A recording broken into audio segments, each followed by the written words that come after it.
장롱 깊숙한 곳에 현금 1억 원을 넣어두었다고 해보겠습니다. 자물쇠를 채우고 10년 뒤에 다시 꺼냅니다. 세어보면 정확히 1억 원, 한 장도 사라지지 않았습니다. 그런데 그 돈으로 살 수 있는 것은 10년 전의 절반을 겨우 넘는 수준으로 줄어 있습니다. 도둑은 들지 않았는데 가치는 도둑 맞은 셈입니다. 이 조용한 도둑의 이름은 인플레이션입니다. 칼을 들지도 흔적을 남기지도 않습니다. 통장 잔액은 그대로 두고 그 돈으로 살 수 있는 것만 슬그머니 덜어갑니다.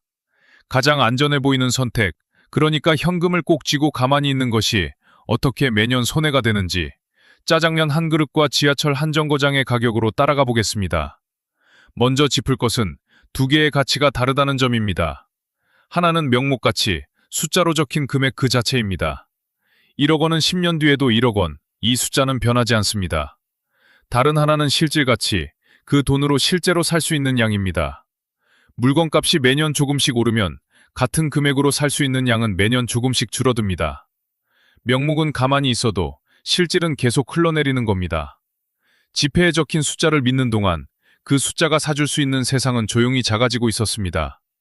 말로만 들으면 와닿지 않으니 실제로 우리가 매일 먹고 타는 것들의 값을 길게 펼쳐보겠습니다. 짜장면부터 보겠습니다. 한국물가정보 같은 조사 자료를 보면 짜장면 한 그릇은 1970년에 100원 안팎이었습니다. 100원짜리 동전 한 입이면 한 끼가 해결되던 시절입니다. 그리고 최근 조사에서는 서울 기준 평균 6,000원을 넘어섰습니다. 50여 년 사이에 60배 가까이 오른 셈입니다. 같은 음식, 같은 한 그릇인데 값에 붙은 0의 개수가 달라진 겁니다. 지하철도 마찬가지입니다. 한국 최초의 지하철이 개통한 1974년 서울 지하철 기본요금은 30원이었습니다. 경향신문과 서울시 자료를 보면 이 요금은 100원, 200원, 500원을 차례로 지나 지금은 1,400원까지 올라왔습니다. 50년이 채 안 되는 사이에 40배가 넘게 뛴 겁니다. 그 시절 30원으로 한 정거장이 아니라 출퇴근 한 번을 오갔다면 지금 같은 거리를 가려면 그 40배가 넘는 돈을 내야 한다는 뜻입니다. 라면도 같은 길을 걸었습니다. 한 봉지에 100원 안팎이던 시절을 지나 지금은 1,000원 안팎으로 수십 년 사이에 몇 배로 불어났습니다. 자, 여기서 핵심입니다. 이 숫자들이 진짜로 말해주는 건 짜장면이 비싸졌다는 사실이 아닙니다. 돈의 가치가 줄어들었다는 사실입니다.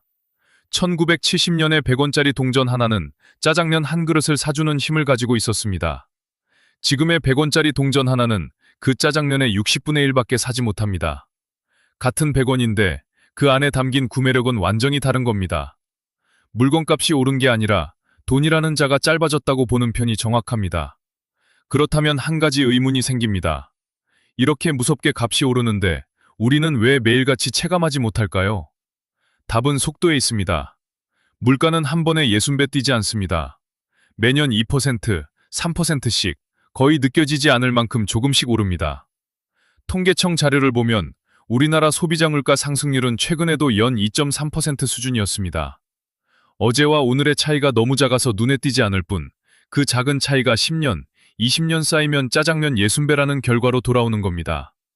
조용한 도둑이 무서운 이유가 바로 여기에 있습니다. 한꺼번에 훔치지 않고 매일 조금씩 가져가니 알아챌 수가 없습니다.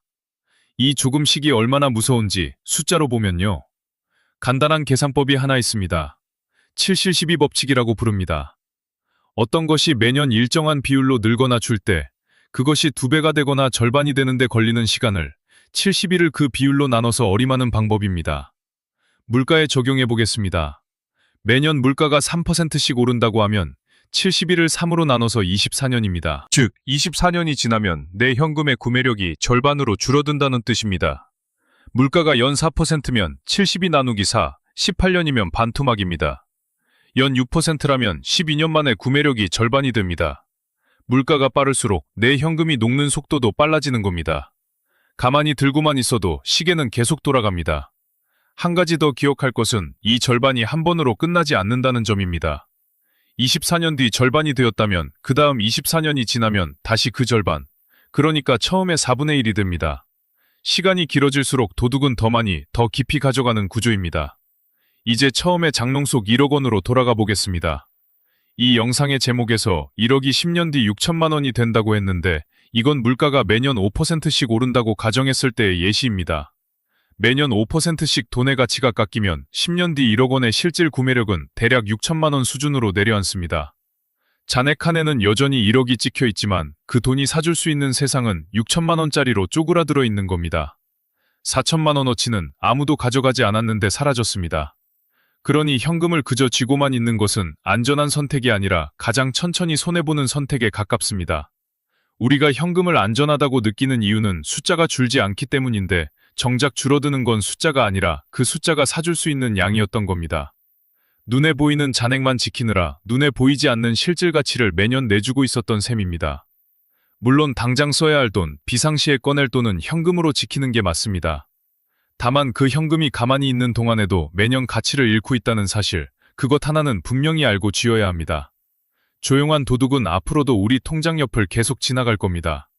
그 도둑을 완전히 막을 수는 없어도 그가 매일 무엇을 가져가는지 아는 사람과 모르는 사람의 10년 뒤는 전혀 다를 겁니다. 장롱 속 숫자가 아니라 그 숫자가 사줄 수 있는 세상의 크기를 바라보는 것. 인플레이션이라는 도둑 앞에서 우리가 쥘 수 있는 첫 번째 무기입니다.